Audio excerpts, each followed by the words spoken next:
दोस्तों, मैंने आपको पिछले एपिसोड में ये बताया था कि जब हम लिस्टिंग करते हैं ना किसी मॉडर्न ट्रेड में, जब लिस्टिंग करने के समय हम मार्केटिंग के ऊपर भी बात कर लेते हैं ना, तो हमारा काफी फायदा हो जाता है। और फायदा इसलिए होता है क्योंकि हम अच्छी तरह नेगोशिएट कर सकते हैं। तो ये तो एक पहलू हो गया कि भाई हमने अपने प्रोडक्ट को लिस्ट कर लिया, हमने मार्केटिंग को डिसाइड कर लिया। आज के एपिसोड में मैं आपको इसके नेक्स्ट स्टेप के ऊपर डिस्कस करने वाला हूं, और वो स्टेप ये है कि जब ये सब कुछ हो जाता है उसके बाद इसे आप एक्चुअली मार्केट में एक मॉडर्न ट्रेड स्टोर में किस तरह इंप्लीमेंट कर सकते हैं। और दोस्तों, जाते जाते हमेशा की तरह मैं आज भी आपको कुछ टिप, कुछ इनसाइट्स दे जाऊंगा जिससे आपको काफी मदद हो जाएगी। तो आइए बिना किसी विलंब के शुरू करते हैं आज का एपिसोड और जानते हैं how small things can make a big difference.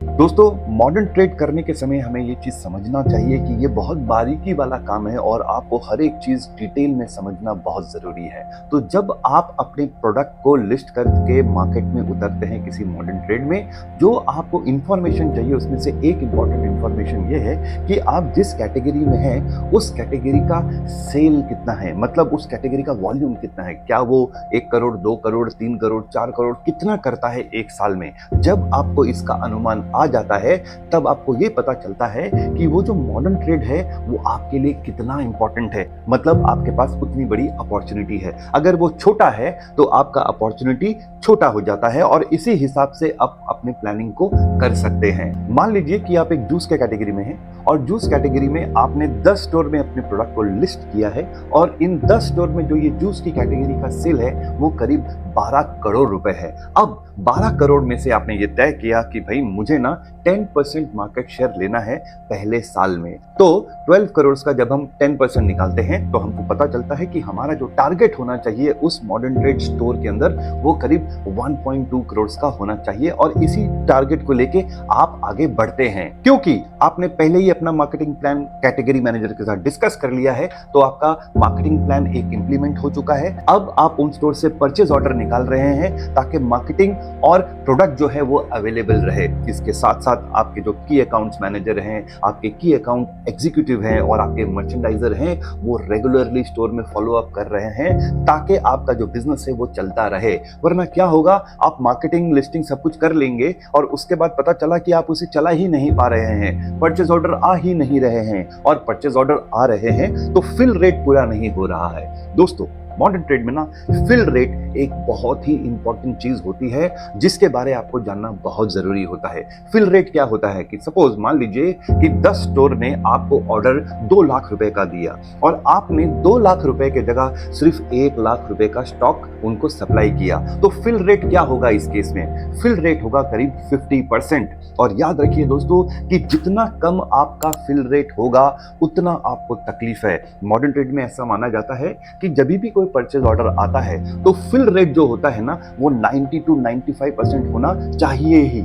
अगर इससे कम होता है ये, तो याद रखिए वो जो स्पेस है ना वो कभी भी कोई कैटेगरी मैनेजर खाली नहीं रखता है, तो आपके जगह किसी और का प्रोडक्ट वहां चला जाएगा। इसीलिए दोस्तों फिल रेट को मेंटेन रखिए। और जब आपका जो स्टॉक है, जो आपका प्लेसमेंट है मॉडर्न ट्रेड के अंदर, अगर उसके अंदर स्टॉक भरा हुआ नहीं होगा तो आप ही सोचिए, कस्टमर अगर आपका प्रोडक्ट लेने आ रहा है और उसको आपका प्रोडक्ट नहीं दिख रहा है तो वो स्वाभाविक है किसी और का प्रोडक्ट लेके जाएगा, और ये चीज आप बिल्कुल करना नहीं चाहते हैं। इसीलिए जब आप मॉडर्न ट्रेड को चला रहे हो ना, फिल रेट का बहुत ध्यान रखिए। और इसके साथ मैं आपको बता देता हूं कि 10 स्टोर है, 10 स्टोर में आपने ये टारगेट लिया है कि भाई मैं 1.2 करोड़ का बिजनेस करना चाहता हूं। लेकिन जब आप बिजनेस कर रहे हैं तब आपको पता चला कि भाई 10 स्टोर में ना 2 स्टोर आपका अच्छा काम नहीं कर रहे हैं, और जिस चेन स्टोर के साथ आप काम कर रहे हैं उनके पास 30 स्टोर है, लेकिन आपके बजट के हिसाब से आपने सिर्फ 10 स्टोर को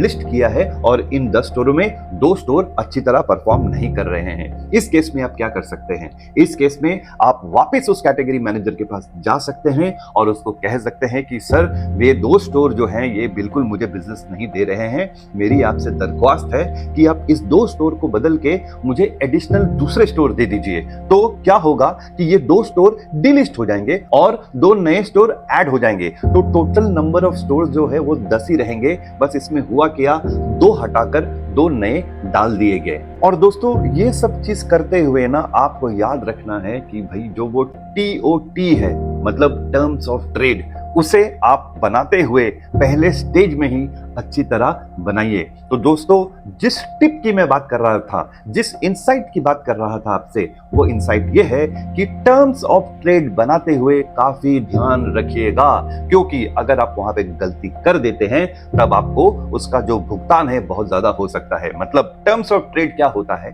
कि जब भी आप किसी के साथ नेगोशिएट कर रहे हैं फर्स्ट स्टेज में, तो वो एक टर्म्स एंड कंडीशन बनाते हैं जिसमें मार्जिन होता है, जिसमें प्लेसमेंट होता है, जिसमें मिनिमम ऑर्डर क्वांटिटी होता है, परचेज ऑर्डर होता है, और जिसमें एक और क्लॉज होता है जिसको हम कहते हैं स्टोर शिफ्टिंग, जो कि अभी हमने किया है। क्यों किया है? क्योंकि हमने पहले टर्म्स ऑफ ट्रेड में ये एग्री किया कि 10 स्टोर में अगर कोई 1-2 स्टोर परफॉर्म नहीं करते हैं तो वो कैटेगरी मैनेजर आपको सपोर्ट करेगा स्टोर को चेंज करने में। तो अगर आपने टर्म्स ऑफ ट्रेड में इसे मेंशन नहीं किया तो आप समझ सकते हैं कि आपको 2 स्टोर डीलिस्ट करने के बाद 2 स्टोर एडिशन करने के लिए एडिशनल पैसे देने पड़ेंगे, जो कि आप बिल्कुल नहीं चाहते हैं। इसीलिए दोस्तों टर्म्स ऑफ ट्रेड को बहुत ध्यान से रखिएगा। जैसा कि हम डिस्कस कर रहे हैं कि भाई आपने उस टोटल कैटेगरी सेल में, मतलब जो 12 करोड़ का सेल था 10 स्टोर में, आपने ये टारगेट किया कि भाई मैं इसे 1.2 करोड़ पे लेके जाऊंगा। अब आपने अपना टारगेट सेट किया है। क्या ये पॉसिबल है कि वो जो कैटेगरी मैनेजर है वो आपके साथ कोलैबोरेट करके एक जॉइंट टारगेट बना ले? जी हाँ, वो पॉसिबल है, और इसी चीज के ऊपर मैं आपके साथ अगले एपिसोड में डिस्कस करूंगा और मैं आपको बताऊंगा कि आप एक कैटेगरी मैनेजर के साथ किस तरह जॉइंटली एक बिजनेस बना सकते हैं। लेकिन तब तक के लिए थोड़ा इंतजार। बहुत बहुत धन्यवाद।